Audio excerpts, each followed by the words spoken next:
एक गांव में पृथ्वी सिंह नाम के एक जमींदार थे।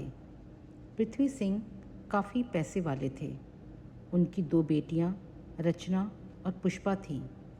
पुष्पा के जन्म के समय उनकी पत्नी का स्वर्गवास हो चुका था, इसलिए वे पुष्पा को ज़्यादा प्यार नहीं करते थे। रचना को वे बहुत प्यार करते थे। रचना को भी इस बात का बहुत घमंड था।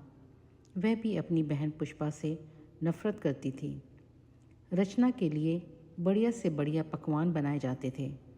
पुष्पा को उसका बचा हुआ भोजन मिलता और कभी वह भी नहीं बचता तो वह भूखी ही सो जाती थी। धीरे धीरे समय बीता और दोनों बेटियां बड़ी हो गईं। पुष्पा सुबह जल्दी उठकर स्नान आदि करके घर के आंगन में लगी तुलसी की बड़े मन से पूजा करती और उसके बाद मंदिर जाती और वहाँ से आने के बाद सारे घर के काम करती। रचना देर से उठती और वह स्नान आदि करके घूमने चले जाती।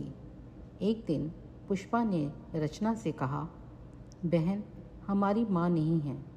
मैंने तो तुलसी माँ को ही अपनी माँ मान लिया है। जब मैं सुबह इनकी पूजा करती हूँ तो मुझे इनमें माँ की छवि दिखाई देती है। तुम भी सुबह माँ तुलसी की पूजा किया करो और मेरे साथ मंदिर चला करो। रचना ने कहा, मैं किसी पेड़ को अपनी माँ नहीं मान सकती। तुझे जो करना है वो कर। मुझे किसी चीज़ की ज़रूरत नहीं है जो मैं पूजा पाठ करूं। यह कहकर वह घूमने चली गई। कुछ दिन बाद पृथ्वी सिंह ने एक बहुत बड़े अमीर खानदान में लड़का देखकर रचना का विवाह तय कर दिया। रचना बहुत खुश थी। उसने पुष्पा से कहा, देखा, मेरा विवाह भी अच्छी जगह हो रहा है। अब मैं पूरी ज़िंदगी मज़े करूँगी और बिना पूजा पाठ के ही मुझे सब मिल गया। पुष्पा ने कहा, बहन, तुम मानो या ना मानो, यह सब तुलसी मैया की कृपा है।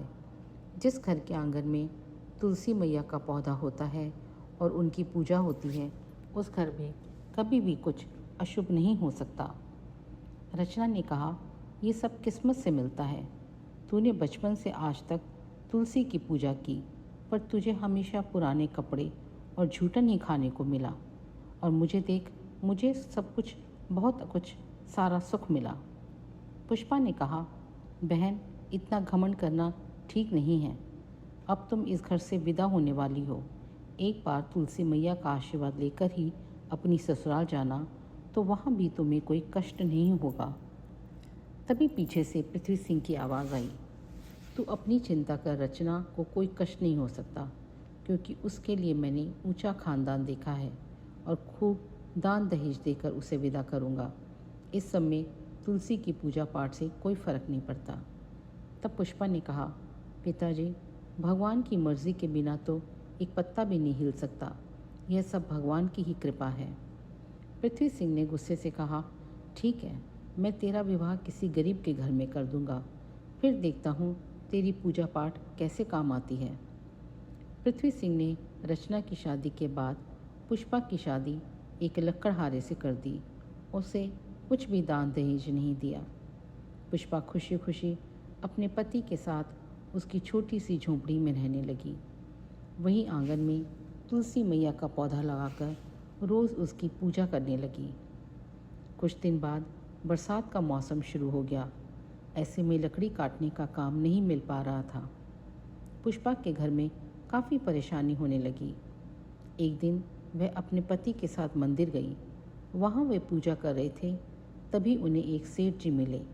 सेठ जी उन्हें जानते थे। उन्होंने कहा, तुम सब मेरे साथ चलो। मेरा लकड़ी का व्यापार है जिसे संभालने वाला कोई भी नहीं। तुम मेरा व्यापार संभाल लो। पुष्पा के पति ने उनका व्यापार संभाल लिया और व्यापार में काफ़ी मुनाफा होने लगा, जिससे पुष्पा व उसके पति के दिन बदल गए। उन्होंने काफ़ी बड़ा मकान बना लिया और वे बहुत अमीर हो गए। एक दिन पुष्पा मंदिर से वापस आ रही थी तो उसने देखा एक पेड़ के नीचे रचना बैठी रो रही है। पुष्पा ने उसे चुप कराया और रोने का कारण पूछा तो रचना ने कहा, मेरे पति बहुत बीमार हैं। उनकी बीमारी में सारा पैसा खर्च हो गया। हम गरीब हो गए। अब उनके इलाज के लिए मेरे पास पैसे नहीं हैं। उधर पिताजी का व्यापार भी बंद हो गया है। मुझे अपनी करनी पर बहुत पछतावा हो रहा है। मैं ज़िंदगी भर तुम्हारी तुलसी मैया को बुरा भला कहती रही, इसी कारण मेरा ये हाल हुआ है। और तुम्हारे जाने के बाद पिताजी ने भी आंगन में लगे तुलसी के पौधे की देखभाल नहीं की, जिससे कि वह सूख गया और उसके साथ ही घर की सारी सुख समृद्धि भी चली गई। तब पुष्पा रचना को अपने घर ले आई और उसे काफ़ी सारा धन दिया। रचना ने उससे अपने पति का इलाज कराया। कुछ दिन के बाद पुष्पा अपने पिता के घर गई। पुष्पा के पति ने पृथ्वी सिंह के व्यापार में पैसा लगाया और उसे फिर से पैसे जैसे कर दिया। पृथ्वी सिंह अपने किए पर बहुत पछता रहे थे।